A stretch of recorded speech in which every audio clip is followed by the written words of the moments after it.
Market attention last week was again dominated by the war in Iran. As we wrote last week, despite the major headlines, global financial markets remained intact. Major equity indices across the globe are generally down a few percent, with losses greater in Europe and Asia, which appear more exposed to the energy supply shock.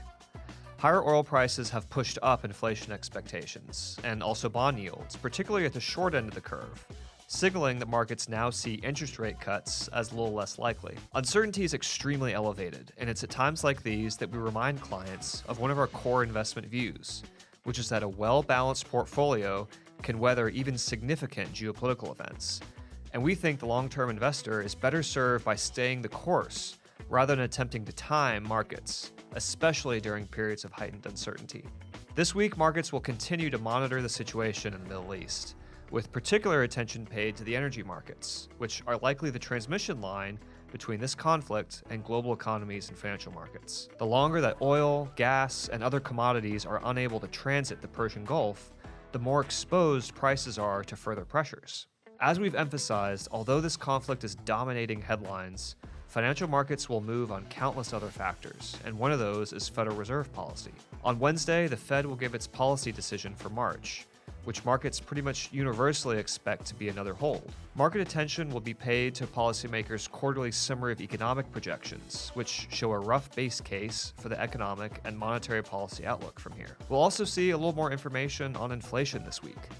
The Producer Price Index will be released on Wednesday, and this measure of intermediate and input costs will get a fair amount of attention after this month's ISM Manufacturing Index showed a surge in costs throughout the manufacturing supply chain. After last week's Consumer Price Index report came in roughly in line with expectations, this week's PPI report will give us further understanding on where the price trends were headed before the breakout of the Middle East conflict.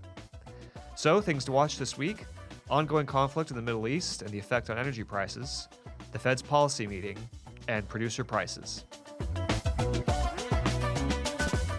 The views expressed are solely those of the authors and do not necessarily reflect the views of First Citizens Bank and Trust Company or any of its affiliates. This material is for informational purposes only and is not intended to be an offer, recommendation, or solicitation to purchase or sell a specific investment strategy, any security or insurance product, and should not be construed as legal, tax, or accounting advice. Please consult with your legal or tax advisor regarding the particular facts and circumstances of your situation prior to making any financial decision. While we believe that the information presented is from reliable sources, we do not represent, warrant, or guarantee that it is accurate or complete. Many companies referenced in this content are independent third parties and are not affiliated with First Citizens Bank and Trust Company. All third-party trademarks, including logos, trade names, service marks, and icons referenced, remain the property of their respective owners. Your investments in securities and insurance products and services are not insured by the FDIC or any other federal government agency and may lose value. They are not deposits or other obligations of or guaranteed by any bank or bank affiliate and are subject to investment risks, including possible loss of the principal amounts invested. Past performance is no guarantee of future results. Estimates of future performance are based on assumptions that may not be realized. This material is not a solicitation of any offer to buy or sell any security or other financial instrument or to participate in any trading strategy. Diversification does not guarantee a profit or protect against loss in a declining financial market. First Citizens Wealth FCW is a marketing brand of First Citizens Bancshares Incorporated, a bank holding company. The following affiliates of First Citizens Bancshares are the entities through which FCW products are offered. Brokerage products and services are offered through First Citizens Investor Services Incorporated, FCIS, a registered broker-dealer, member FINRA, and SIPC. Advisory services are offered through FCIS, First Citizens Asset Management Incorporated, and SVB Wealth LLC, all SEC registered investment advisors. Certain brokerage and advisory products and services may not be available from all investment professionals in all jurisdictions or to all investors. Insurance products and insurance are offered through FCIS, a licensed insurance agency. Banking, lending, trust products and services, and certain insurance products and services are offered by First Citizens Bank and Trust Company, member FDIC, and an equal housing lender and SVB, a division of First Citizens Bank and Trust Company. For more information about FCIS, FCAM, or SVBW and its investment professionals, visit www.firstcitizens.com/wealth/disclosures.